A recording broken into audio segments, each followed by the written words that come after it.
Hey, good morning, everyone. So welcome to day 27 of practicing 31 days in a row. Excuse me, I'm just going to shut that window. Somebody's mowing their lawn or something. And it's a little disruptive. Give me a sec. Cool.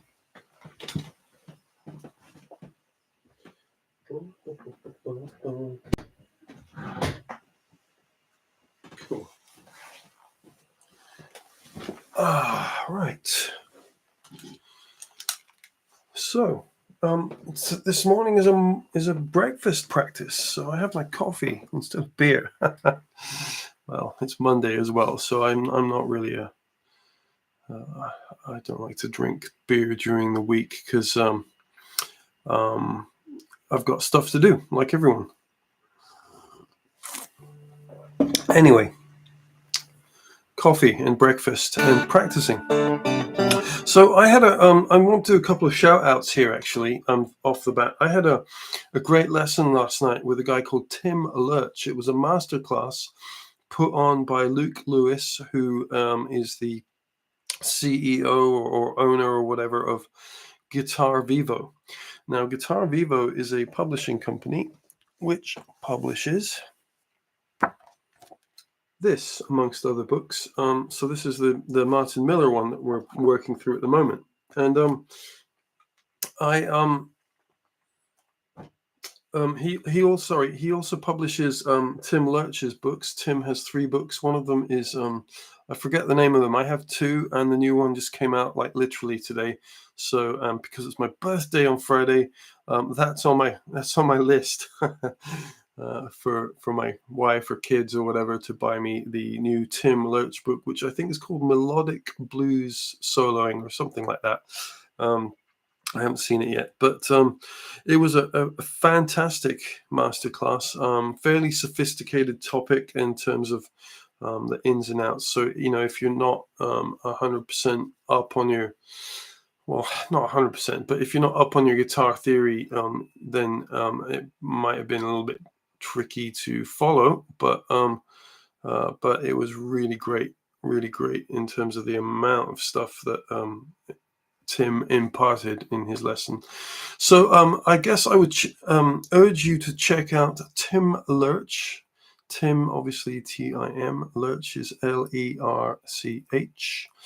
And he's got a great YouTube channel.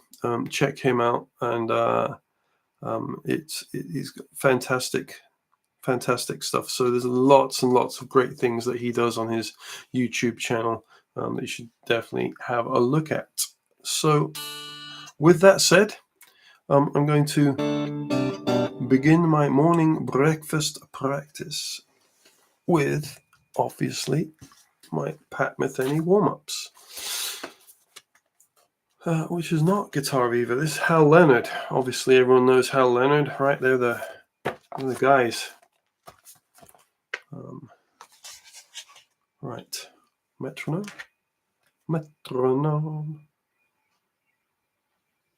Pat Metheny. Here we go.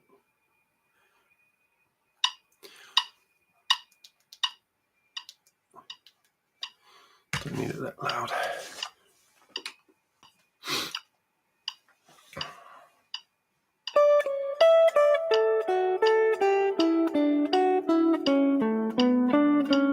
Oops. What am I doing?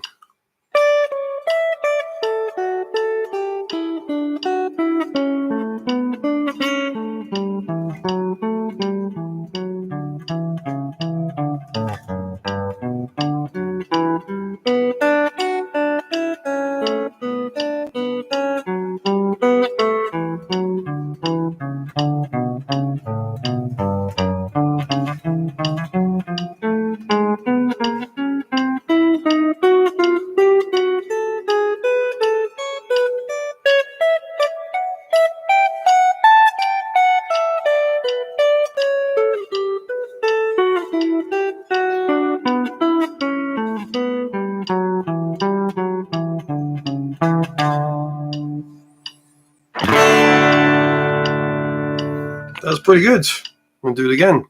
Have some coffee first.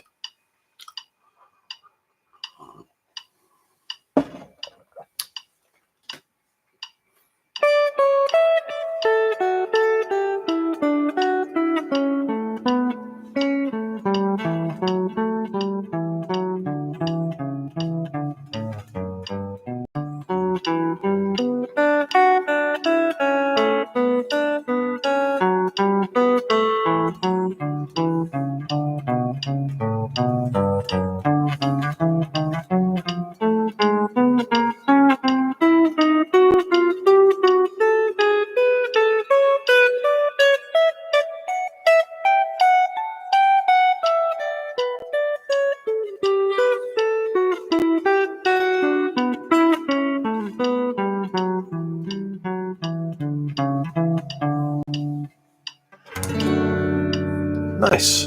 Really getting the hang of that now. It's only the first page though. Maybe next month I'll focus on page 2. Let's see. And we'll talk about what I'm going to do next month in a couple of days. Here we go.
Okay, back. Focus, man. Focus. What we got? 1 more minute. Okay, probably get 1 or 2 out of this.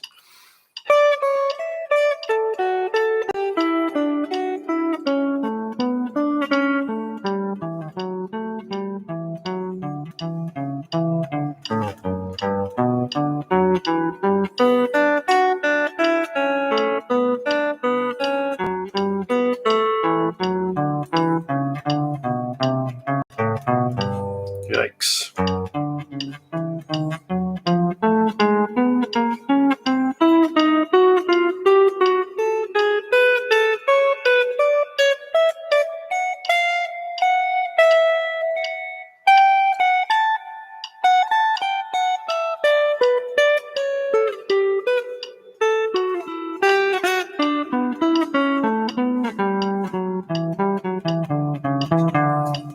Okay, 1 more time. Yep, here we go.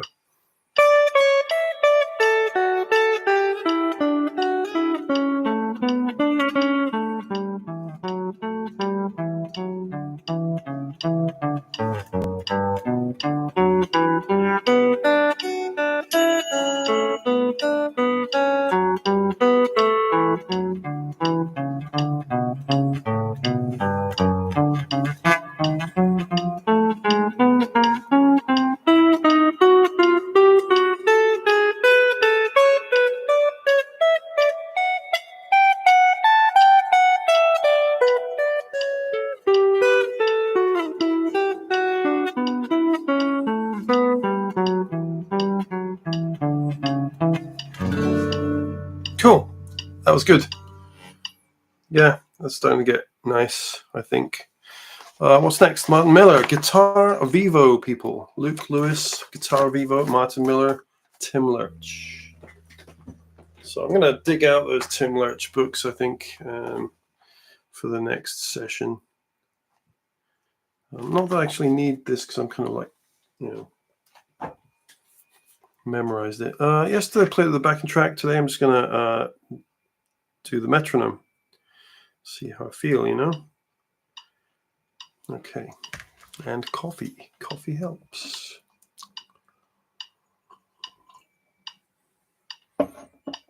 Okay.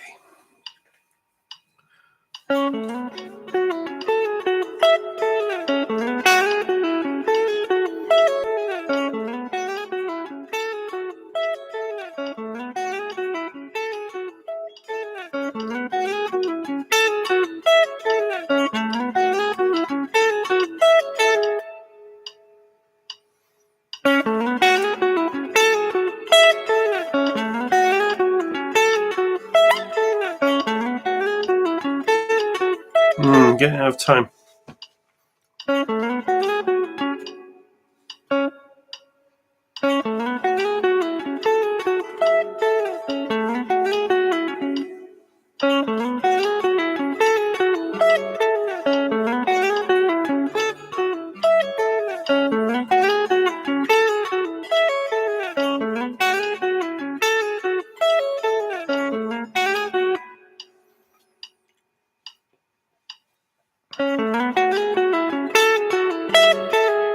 change key. Let's do A.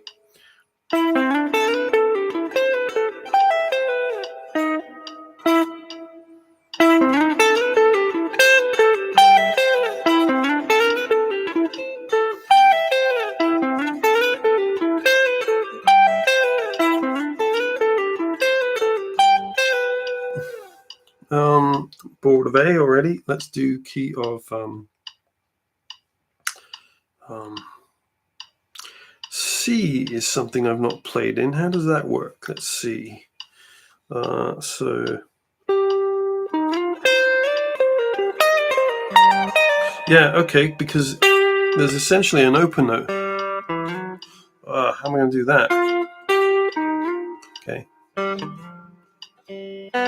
Oh, I have to totally refinger this. So I think if I'm going to play this lick in C, let's just do it at the 12th fret, because that's easier. Less to think about, you know.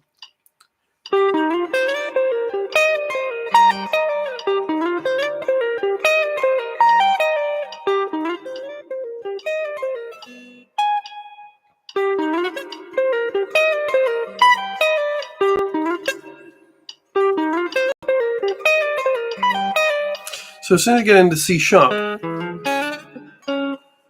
it's technically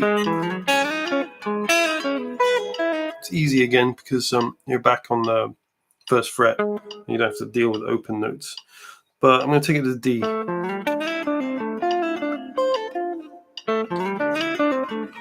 Oops. Ah.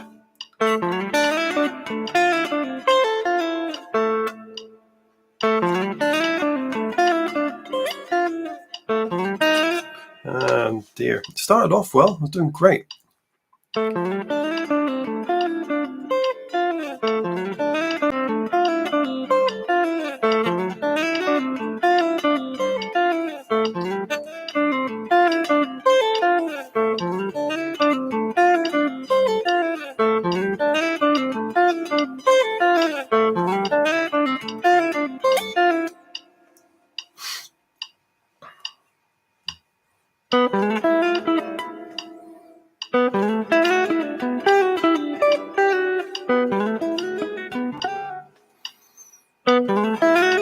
Yeah.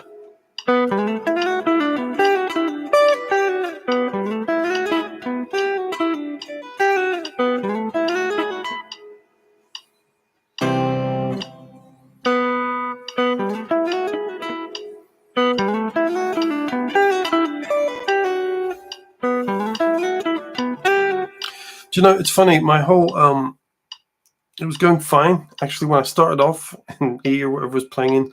It sounded pretty good, and I was nailing it. But as this particular practice session has gone on, this lick has got worse. That happens when you're practicing. It's a weird thing. It's like you're sort of like, man, I could play this a second ago. Why can't I play it now?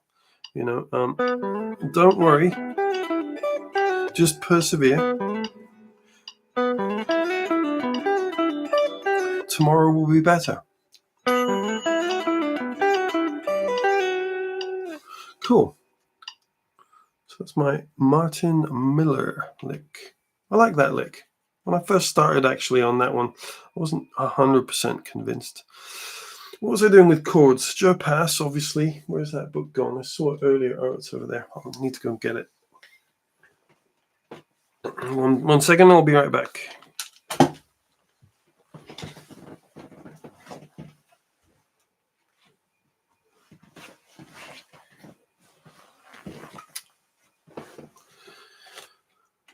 Brilliant. Good.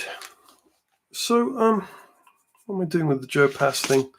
I'm going to play through some of these chords again. I'm just going to go through them one at a time. I've learned a lot from doing this. I still haven't learned how to utilize a lot of it, but I've learned some stuff, you know. I can't maybe quantify exactly. I mean, I've learned lots of chord shapes, and haven't mastered them, I wouldn't say, but I've learned lots of chord shapes, and some I already knew, sort of reiterated in a different way. You know, for example, if I'm playing this, I think of that as like E minor, right? E minor 7. but actually it's also C major 9.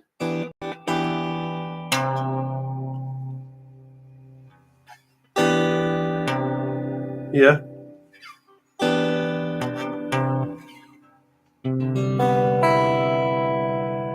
C major 9.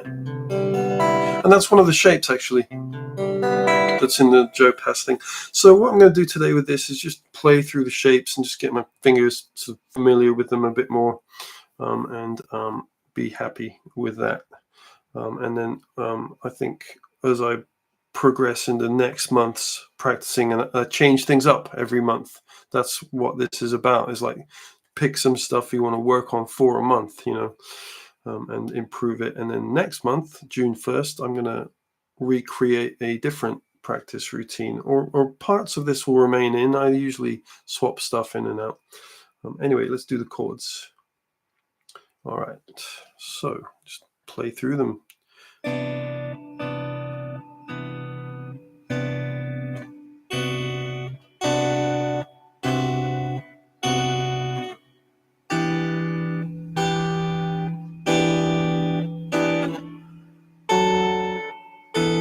Oh, that was nice.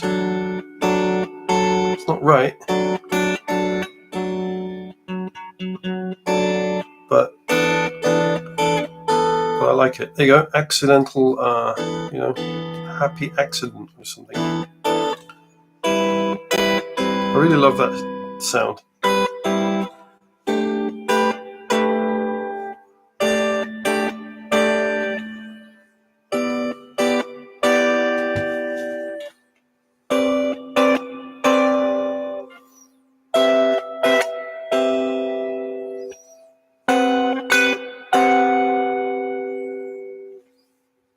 And then we're back here.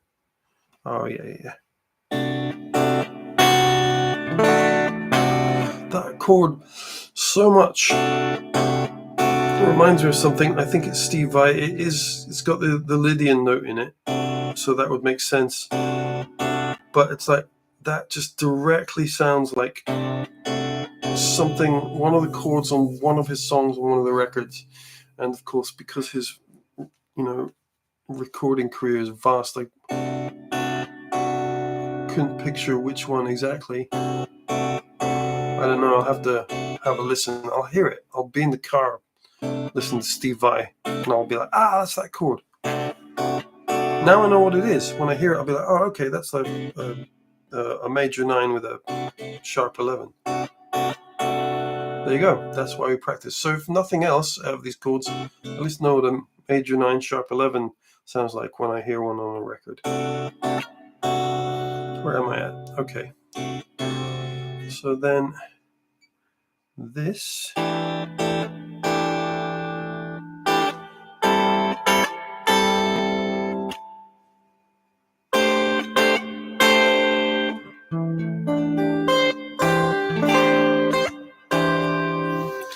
Cool.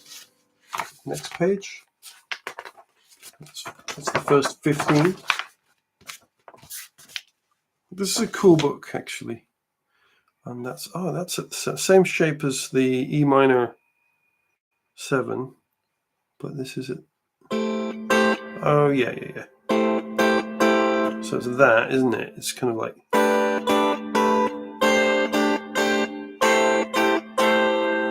So I would think of that as an A minor 7 chord initially, but yeah. I get it. And then what's that? C, A, B, E. Okay. Now we're down here. So this isn't quite as useful because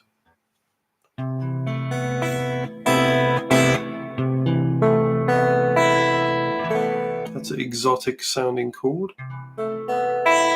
C, A, C, E, A, B, E. So A is the 6, B is your 7, and E is your 3rd. So it's a 6 chord. This one, which I love,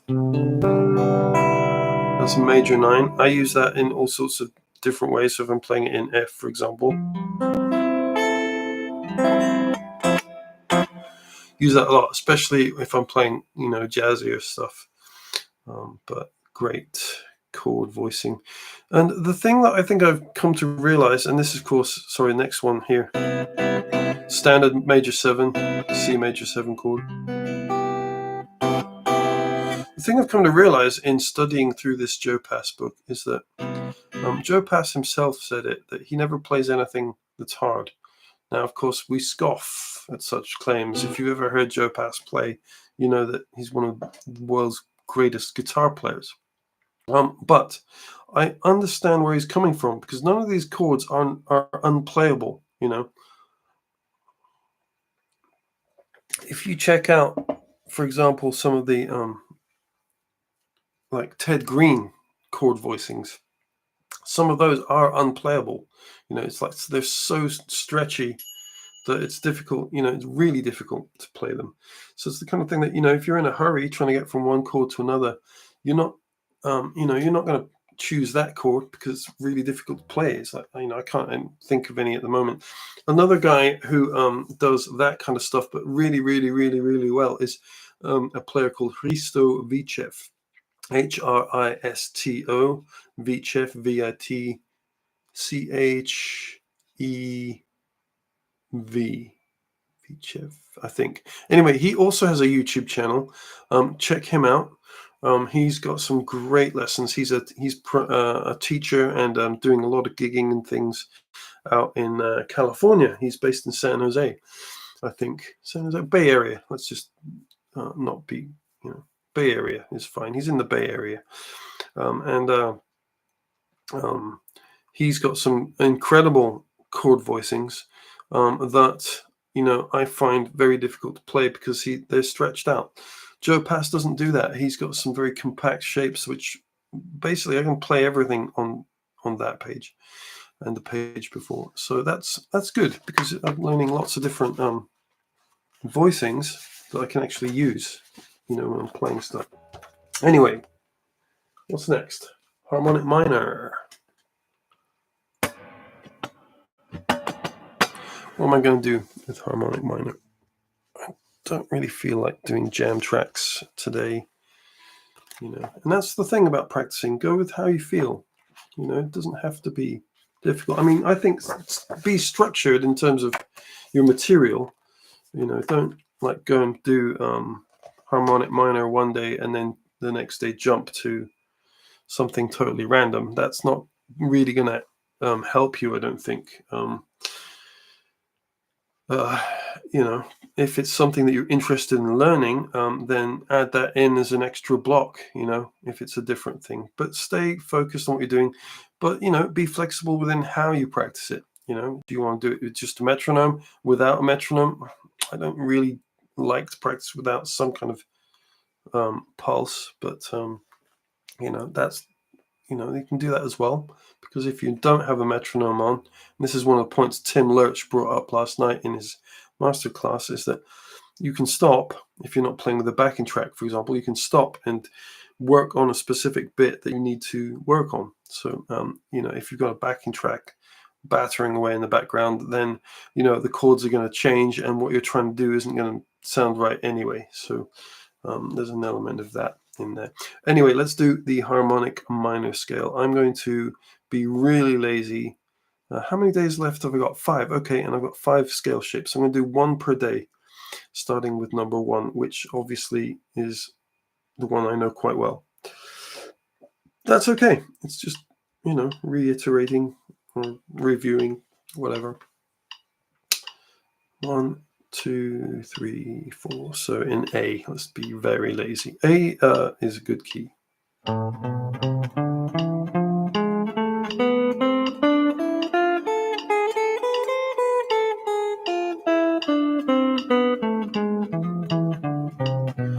Having said I know it really, really well, that was shocking.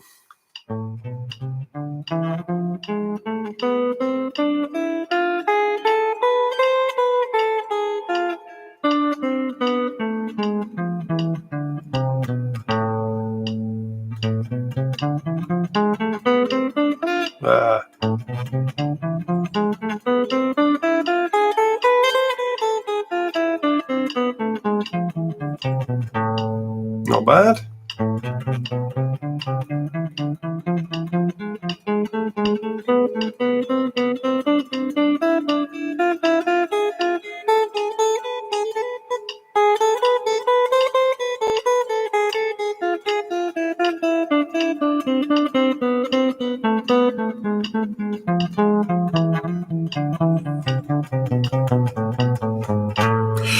Ooh, did I get away with that? Probably not.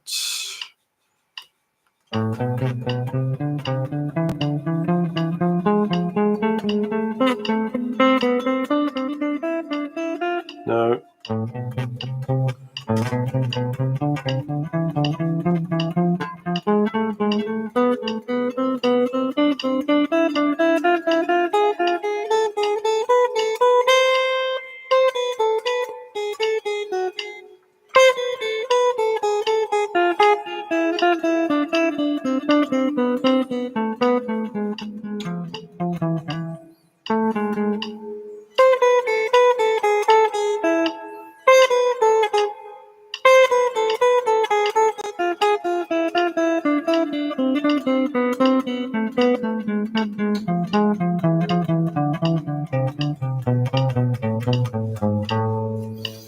Yeah, it's getting there. One of the things that somebody mentioned a few lessons ago, a few practices ago, I should say, was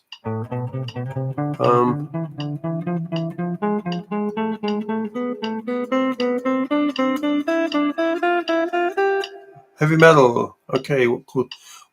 My goodness, you're in Vancouver. What time is it in Vancouver? Like 4 in the morning or something. What chord shapes am I going to play over that scale? Well, harmonic minor. I think for me, great question. Obviously, for me, I think harmonic minor. I kind of think Yngwie Malmsteen, right? 2:07 a.m. just getting ready. Yeah, I knew it was going to be like really late. Thank you for tuning in. I appreciate it. So I will answer your question. I think with harmonic minor stuff, I would be thinking about, like Yngwie. It doesn't sound particularly Yngwie on that setting, but just basic power chord. For in A, for example, just power chord type. Obviously, minor chord shapes work great because it's a minor scale, but you can play like harmonic minor. I was doing it over some jazz stuff recently. So, for example, if I'm playing like a minor 7.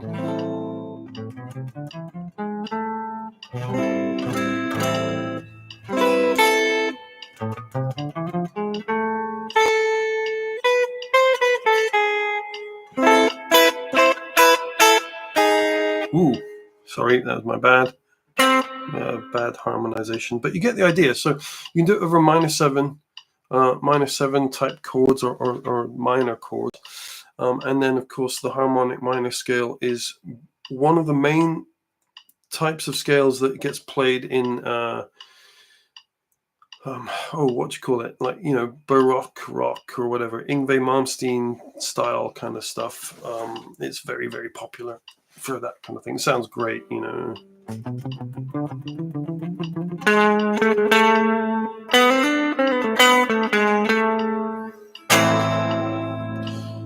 Why am a Viking? Yeah.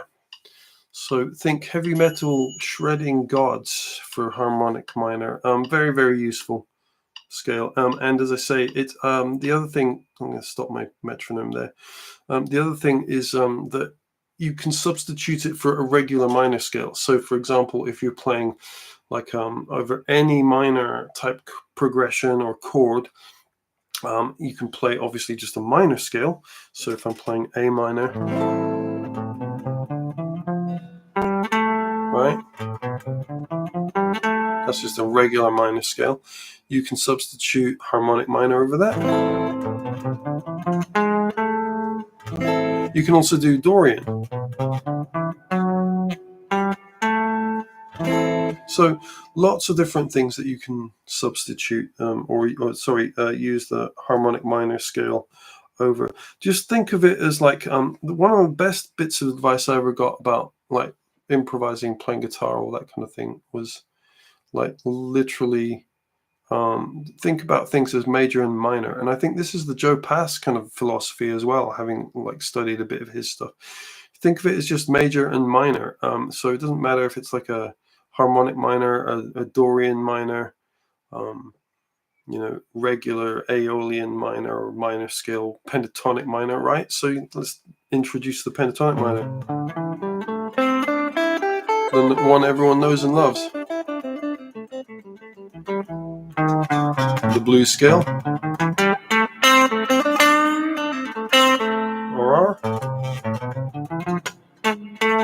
Blew it.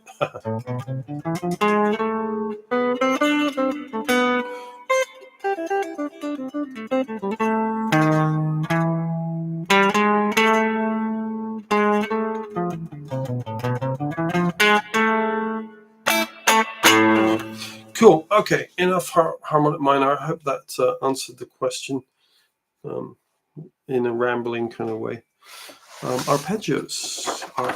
So this has been really good. I've been practicing some very, very basic arpeggios that I should have known better, and I did at one point. And of course, the thing that we all know about guitar practice is that if you don't sort of keep on top of a subject and use it, either in your playing or just sitting practicing it or whatever, then you kind of like lose the edge, or you sort of forget a little bit, I guess, how it all goes. So that's kind of what's happened with my major arpeggios, because I tend to gravitate towards major 7 arpeggios quite a lot because I find them easier to play. And I'll give you an example of that. If I'm doing something like this kind of,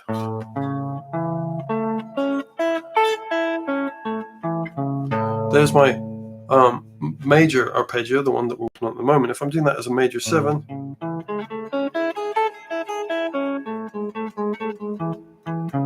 I just prefer gravitating towards major 7. I just find it easier to play. So that's what I've done for many years, is kind of like just worked through minor arpeggios and major 7s quite a lot. So that's kind of bad, because you should really keep on top of at least the major 7s, sorry, the major arpeggios, because they're your foundation, that's your triads, right? So anyway, let's do some major arpeggios. Without further ado, I'm going to get the metronome on. So sorry, I started making a point earlier about metronome. I think somebody asked me about speeding up the metronome, and I do. I literally just did. And what I do is I always work in very small increments on a metronome. I always have. I like to go from 60 to 61 to 62. Some people jump from 60 to 65 or 70 or whatever. And that's fine if that works for you. Because I think there's this quest for speed in guitar playing, that if you get your metronome out and start playing the metronome, you're going to be like playing a lot faster and all this kind of stuff. For me, metronome playing I don't try and crank the metronome up to play faster. I actually do the opposite. I keep the metronome reasonably slow, so that, oops, let me think, I was doing a major 7 there, so that it keeps everything slow enough so that I can study my technique and make sure that I play it correctly. And there's many things like that. What I'll do, I used to do, I haven't done it at all this time, but what I do occasionally is I'll practice with a metronome for 4 minutes, and in the last minute I'll turn the metronome off, and I'm actually faster because I'm not constrained by the tempo, and I can play pretty much everything faster than I do it with the metronome. The metronome is kind of like a brake, right? Some people see the metronome as like the accelerator to make you go faster. I think of it as a brake. It slows me down, stops me from like playing too fast so that I just screw stuff up constantly. Already, as you know from watching this, screw stuff up as it is. So let's try and minimize the screw ups. All right, so where was I? I'm not even playing with the metronome, just blatantly ignoring the tempo.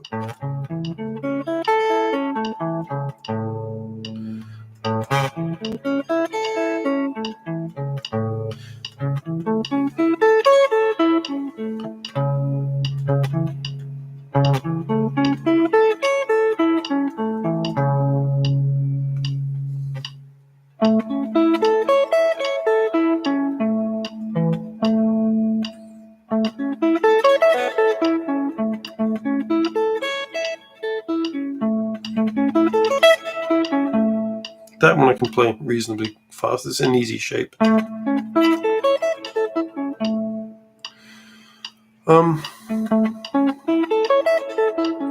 else was I going to say about metronomes?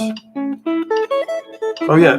So the thing is, if you actually listen back to some of the earlier ones from 20 days ago or something, and listen to the metronome, you'll hear that it's actually slower because I just put it up by like 1 a day or something. So it's not, not. It's just an incremental, really, really small incremental stuff. And the reason I do that is because years ago when I was a kid, I was practicing the pentatonic triplet. We talked about this. I'm sure this came up early in one of the other lessons or practices. I was playing the pentatonic triplets, and it was Mike the Psych was talking about this in the chat, and it was I practiced my triplets, this stuff, very, very slowly, and every once I'd got it, I just put it up by 1 beat, and then 1 beat and 1 beat, and I did that for like a week.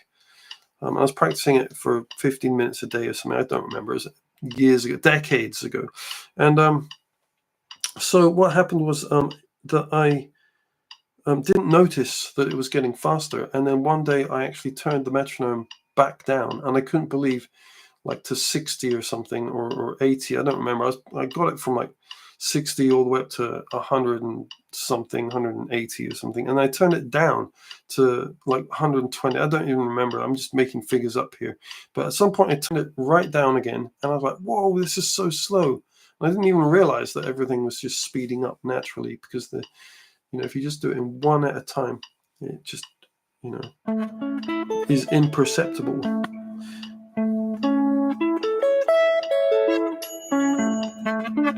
Oops. No, that's not how we do it. Nor is that necessarily. Anyway, arpeggios. So the other thing, of course, is that when I'm actually practicing not live streaming, it's a lot more focused, obviously, because I have no one to talk to. And I'm not trying to explain what I'm doing because it's just me. So actually my sort of daily practice routine with this kind of stuff, or whatever I'm doing, is reasonably focused, because I'm just focused on playing, not looking at cameras and trying to follow the chat and things like that.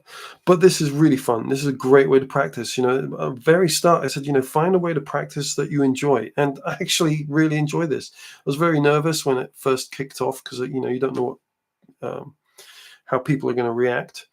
Everyone has been super positive and supportive, and I really appreciate that. And it's been a lot of fun. So it's something that I'm going to carry on doing in some form, not daily, I don't think, but I think that it's there's enough interest in this kind of thing where people might tune in to watch it a few times, maybe once a week or something. I don't know, but it's great fun. So anyway, we're on to the last thing for the day, which is Girl from Ipanema. And I was working on the melody, and I'm going to keep doing that because I think I said yesterday that, I really haven't got it down. Let's just do a bit of focus on that, and hopefully by the end of the week I'll be able to play the melody and the chords, and that'll keep me reasonably satisfied. And then I'm going to go and get some more coffee, and today's plan is to record some music. I have some couple of projects I'm working on for other people, which is great. I love the fact that people, contact me and say, "Can you play on this, please?" It's wonderful to be to be wanted. um, and I'm also about to release my first solo track, original music in decades. I haven't done I worked a lot on various bits and pieces, but really my career has been kind of playing with other people and that kind of thing. So and one of the things I love doing is recording music, and I have a great setup right here to do that. So I've been working on a couple of different things. One of them is actually in the synth. Is it synthwave? Is that the style? Yeah, synthwave, which is a sort of rehash of the 80s kind of like video game, movie soundtrack kind of thing, synth heavy. So I've composed something in that kind of style, but don't worry, there is tons of guitar on there. Part of the reason I did that is because I like that stuff. I grew up playing guitar in the 80s. And that whole synth thing is kind of the soundtrack to my teenage years. So it's a very comfortable place to be in terms of composition or playing or whatever, because it's a very familiar sound and I love it. So I'm doing a synthwave track, and it's pure synthwave people, when they hear it, will probably be like, "Mate, what are you talking about?"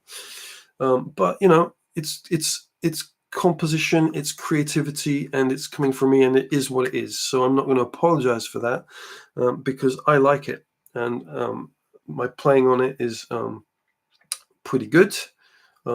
There's some interesting stuff. So I'm trying to basically get that finished off and out so people can put it on Spotify or Amazon or whatever. And I'm so close, and I have been for a long time, but we've had a lot of things happening in terms of my personal life, family, and things like that we've just had to prioritize. So getting that finished off has sort of taken a bit of a back seat. Not only that, but I've been involved in so many projects for other people that I have to deliver on, that my own personal music kind of gets pushed back a little bit, sadly. What am I talking about? Like for example, Simple Minds. No, no, not Simple Minds. Don't get me wrong, I like Simple Minds. I didn't used to in the 80s, but I've kind of gone back to that stuff, because at the end of the day, like Duran Duran, I used to hate those guys because I was into metal and stuff. And Duran Duran, they're rubbish. They dress up like pirates or whatever and prance about on yachts. But in hindsight, if you actually look at the musicianship involved in Simple Minds and Duran Duran and all that kind of stuff, these bands are great. Great compositions, great songs, great playing. I did a Simple Minds thing. I found a video like from lockdown. I was just sitting around in lockdown, and I was playing over. Is it Don't You Forget About Me? Down, down, down, down. So I played over that, and I'll dig that video out maybe and put it up, because it was all right. There's a couple of things where, I can't remember even recording it, to be honest. So maybe I was drinking beer or something. But it was early Simple Minds, wicked. Yeah, they're great. All that 80s stuff is great. One of my really influential albums actually is Kings of the Wild Frontier, Adam and the Ants, with ant music and all that kind of stuff. It's actually a great album. I don't know what happened with Adam Ant and all that stuff, and I don't really care. But I think he's still around doing stuff. I've seen him live. I think Adam Ant was the first gig I ever went to when he went solo and the Ants broke up. But Kings of the Wild Frontier is an album that has some great songs in it, has some great guitar playing, and etc. Anyway, I'm going to wrap this up because I have plenty of stuff to do today. So Girl from Ipanema, let's just focus on that melody part. No need for a metronome. So the first bit.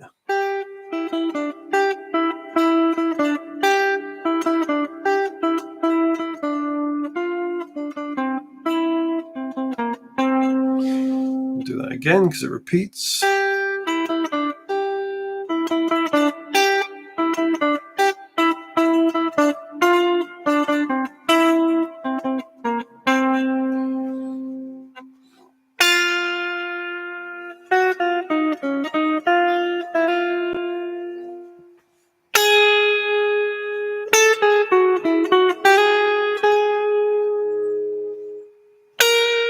that right?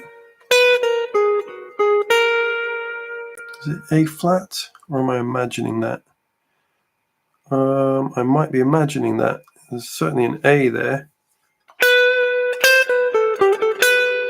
Da, da, da. Oh. No, that's A. Right, okay, where am I?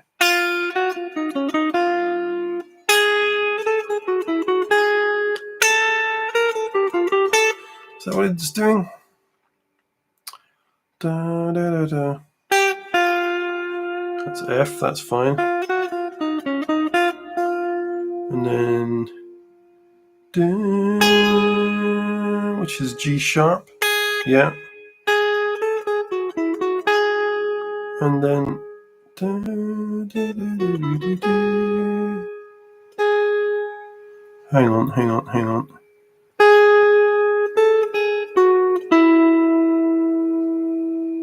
Da, da, da, da.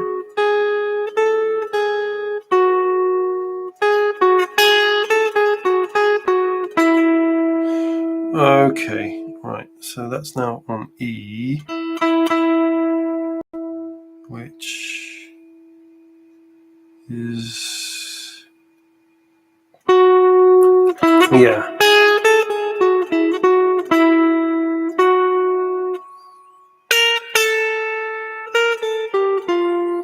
Da, da, da, da, da, da.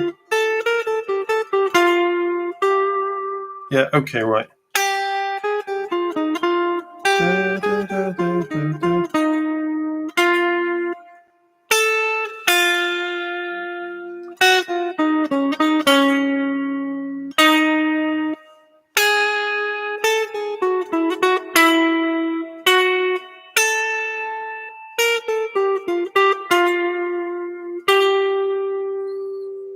Should I be on a G note? Da, da, da, da, da, da, da. Yes. Okay, good. Right, so this is the bit that's tricky. 1 minute 50 to sort this out. Right.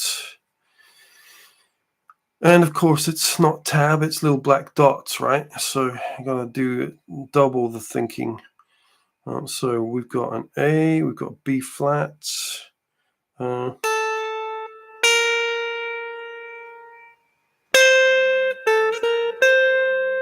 Da, da, da. Okay, I'm starting to hear it. Da, da, da, da, da. And then from C, that's which C we're going to go from.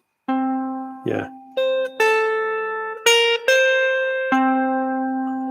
Da, da, da, da, da, da, da. Da, which is a G.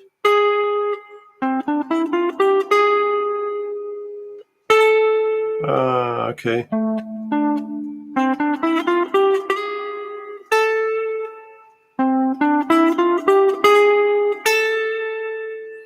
Da, da, da, da, da. Okay, right. Let's see if we can review that.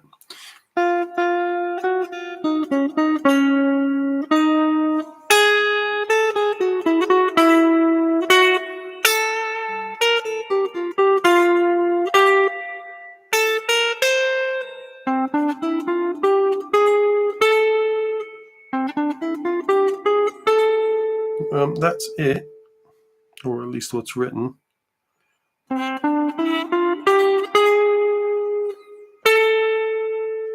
then there's another do do do do do. Okay, right, and then it's back to the melody. So I'm nearly there. I'm like 2 bars away from knowing the melody, but it's still ropey, as we can see. That's okay. It is what it is. At least I'm working on it, right? So yeah, cool. Okay, so that's me done for the day, and I have a bunch of stuff to do. Keeping an eye on the weather because I've got stuff out on the line. I don't want it to, get wet. And recording for the rest of the day, and also trying to get to the gym. As obviously you can see, I'm a avid gym goer. But one of the things, just to finish up on a slightly different note, I had some back problems and things recently, and yeah, heavy metal. You have a great day as well. Get some sleep, and yeah, hope tomorrow goes okay for you, which is today for me. We're in a time warp. You're on, well, you are still Monday, 2 a.m., but if you haven't gone to bed yet, it still feels like Sunday night, right? So anyway, I had some back problems, and the gist of what the doctor said is that there's nothing specifically wrong. I just need to not sit in this chair all day every day. So that's a problem. I guess I could probably do a lot of stuff standing up, and maybe I need to think about that. But certainly, the suggestion from the doctor is, get your yoga pants on. So anyway, with that in mind and that wonderful thought, have a great day, guys. That's day 27 of practicing, done and dusted. So I'll see you tomorrow. Tomorrow will be a later one. I'll be doing it in the evening. I've got some teaching and stuff, and some stuff I'm doing during the day as I do, which is called work predominantly, so we can pay for bills and things. And I will be doing a sort of 9 p.m. UK time, something like that tomorrow. What's tomorrow? Tuesday. So yeah, about 9ish, 9:30, something in that area. All right. Have a great day, guys, and I'll see you tomorrow. Bye for now.